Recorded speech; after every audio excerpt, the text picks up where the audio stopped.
একটা সূরা পড়বা, 5টা কাজ করলে কবর আযাব হবে না। কয়টা? 5টা। মনে রাখবেন। প্রথম শিশুদের কবর আযাব হবে না। কাদের? শিশু। 2 নাম্বার, জুমার দিন যারা মারা যায় তাদের কবরের আযাব মাফ করে দিবেন কে? কবরের আযাব মাফ মানে সে জান্নাতি। আল্লাহু আকবার। কবর হলো কিয়ামতের প্রথম ধাপ। কবরে যে মাপ পেয়ে যাবে, চিরস্থায়ী জান্নাত তার জন্য হয়ে যাবে। ওসমান রাদিয়াল্লাহু আনহু কবরের পাশ দিয়ে যেতে খুব কাঁদতেন। সাহাবায়ে কেরাম জিজ্ঞেস করতেন, তুমি কবরের পাশ দিয়ে যেতে এত কাঁদো কেন? তিনি বলতেন, রাসূল সাল্লাল্লাহু আলাইহি ওয়াসাল্লাম বলেছেন, আল কবরু রাউদুম মিন রিয়াদিল জান্নাহ আও হুফারিম মিন হুফারিন নার। এই কবর কারো জন্য জান্নাতের বাগান হবে, আর কারো জন্য জাহান্নামের গর্ত হয়ে যাবে। এই কবরে প্রথম হলো শিশু, 2 নম্বর হলো জুমার দিন যারা মারা যায়, 3 নম্বর শহীদ। 3 নম্বর কি? শহীদ। যারা আল্লাহর দিনকে কায়েমের জন্য বুকের রক্ত ঢেলে দেয়, এরা কি? শহীদ। সন্তুষ্টি চাইতে হবে কার? দল করতে হবে কার? আল্লাহ দল করে না, কয় শহীদ। কি শহীদ? তুমি হিন্দু, বাংলাদেশে কয় শহীদ। শহীদ সন্ডাল। বসো, কোথায় যাও তুমি? বসো। আশিকের ভাই সুমন কোথায়? বসে যাও। আমরা ইনশাল্লাহ আজকে রাত আছে আর আমরা আছি, কি বলেন? আপনারা সবাই থাকেন, আমি একটু বলে দেবেন। আমাকে রাত্রি ধরে ধরে রাখবেন কেন? 3 নম্বর কি বলেছি? শহীদ। শহীদ হতে চান তো? 8 জন শহীদ হতে পারে। কয়জন? 8 জন। তবে সর্বশ্রেষ্ঠ শহীদ হলো আল্লাহর দলে থেকে, আল্লাহর খুশির জন্য, আল্লাহর দিনকে কায়েমের জন্য যারা বুকের রক্ত দিয়ে দেয়, এদের নাম কি?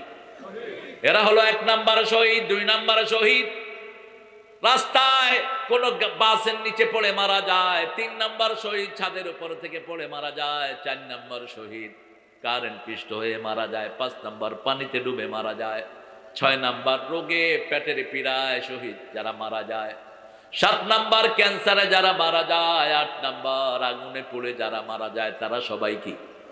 শহীদ। কিন্তু তার জবানে থাকতে হবে লা ইলাহা ইল্লাল্লাহ। দল হতে হবে কার?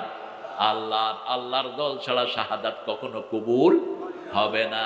আপনি ফেরাউনের দল করেন, কিসের আপনার শহীদ? আপনি বেনমাজির দল করেন, আপনি কোনোদিন শহীদ হবেন না। ঠিক কিনা? ঠিক। আল্লাহর দলে ঢুকতে হবে, 3 নম্বর শহীদ। 4 নম্বর রাতের বেলায় যারা সূরা মুলক পড়ে। কোন সূরা? সূরা মুলক। সূরাতুল খাসামা বলা হয় তাকে। ঝগড়া সূরা। কিসের সূরা? ঝগড়া সূরা। সূরা মুলক যারা পড়বে, আল্লাহর সামনে মুলক দিয়ে দাঁড়াবে। আল্লাহ, আপনি বলেছেন আমার বন্ধুকে মাফ করে দিবেন।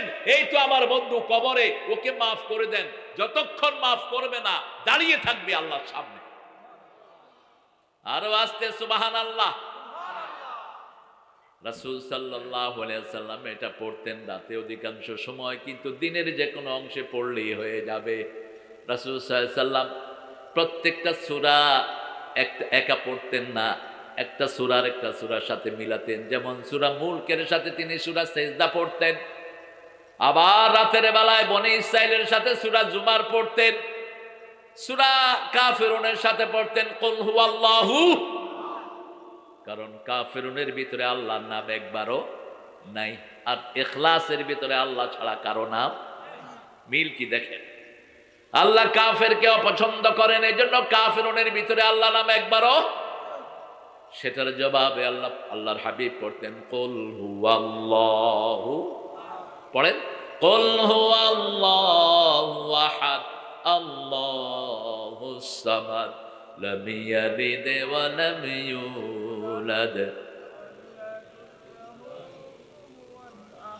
এখন আপনাদের সবার জন্য জান্নাতে বাড়ি হয়ে গেছে। আরো আস্তে সুবহানাল্লাহ। জান্নাতের বাড়ি বেদখল হবে না, দুনিয়ারটা বেদখল হয়ে যাবে। বিগত সরকারের সময় যাদের বড় বড় বাড়ি ছিল, এখন কোনোটাতে তাদেরকে আর পাওয়া। আপনাদের বাগেরহাটে নাই কেউ অবশ্য আছে? কিডা কিডা? আপনারা জেনে নেন। এই জন্য হারামে কোনো আরাম নাই। আহা, কেন হারাম খাও? তোমারও কষ্ট, জনগণেরও কষ্ট। আমরা চাই না কেউ কষ্টে থাকুক, ঠিক না ঠিক? আমরা চাই সবাই জান্নাতি হয়ে যাক। আল্লাহ সবাইকে জান্নাতের জন্য কবুল করেন। কেন আল্লাহর দল ছাড়া তুমি বাহিরে যাও? একটা মুহূর্ত তোমার জীবনের কোনো নিশ্চয়তা নাই, কিভাবে তুমি আল্লাহর দল ছাড়া বাহিরে যাও? আল্লাহ বলছেন ওয়ালা তামুতুন্না ইল্লা ওয়া আনতুম মুসলিমুন। যে কোনো সময় মানুষ মারা যেতে পারে, ঠিক না ঠিক? আল্লাহর দল ছেড়ে কিভাবে তুমি বাহিরে থাকো? আল্লাহ কি সুন্দর করে দালিলিক ভাবে বলছেন আফাগাইরা দীনিল্লাহি ইয়াবগুন ওয়ালাহু আসলামা মা ফিস সামাওয়াতি ওয়াল আরদ তাওআন ওয়া কারহান ওয়া ইলাইহি ইউরজাউন। কোন ধর্ম তুমি ইসলাম ছাড়া গ্রহণ করে নিতে চাও? আকাশে জমিনে পাতালে ইথারে সব কিছু আত্মসমর্পণ করেছে কার কাছে? সবাই কার হুকুম মানে? আমার চোখ কার হুকুম মানে? আমার জিহ্বা কার কথা শুনে?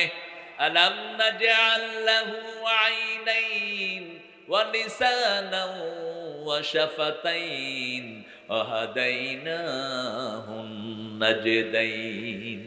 সুন্দর দুটি চোখ আমি তোমাকে দিলাম, সুন্দর দুটি ঠোঁটের মধ্যখানে সুন্দর জিহ্বা দিলাম। চোখও থাকে ভিজা, জিহ্বাও থাকে ভিজা। চোখ দিয়ে 7টা রং দেখো, জিহ্বা দিয়ে 7টা টেস্ট অনুভব করো। একটার পানির সাথে আরেকটার পানির কোনো মিল কে দিয়েছেন? কে দিয়েছেন? সে আল্লাহ বলছেন কেন অন্য দল তোমরা করবা? কারণ আমি বানিয়েছি, আমি তোমার জন্য দলও দিয়েছি, পথও দিয়েছি, আইনও দিয়েছি। আইন চলবে কার? আল্লাহ। ৫ম নম্বরে যারা ধৈর্যশীল তাদেরকে বিনা হিসাবে মাফ করে দিবেন কে? ইউয়াফা সাবিরুনা বিগাইরি হিসাব। যারা ধৈর্যশীল বিনা হিসাবে আল্লাহ তাদেরকে মাফ করে দিবে। তাহলে 2টা আমাদের হাতে, আর 3টা কার হাতে? আল্লাহর হাতে। শিশুকালে মারা যাওয়া এটা আমাদের হাতে নয়, জুমার দিন মারা যাওয়া আমাদের হাতে নয়, কিন্তু আমরা শহীদ হতে পারি আল্লাহর রাস্তায় গিয়ে, ঠিক না ঠিক? 2 নাম্বার, প্রতি রাতে সূরা মুলক পড়তে পারি কি পারি না? 3 নাম্বার, ধৈর্য ধারণ করতে পারি কি পারি না?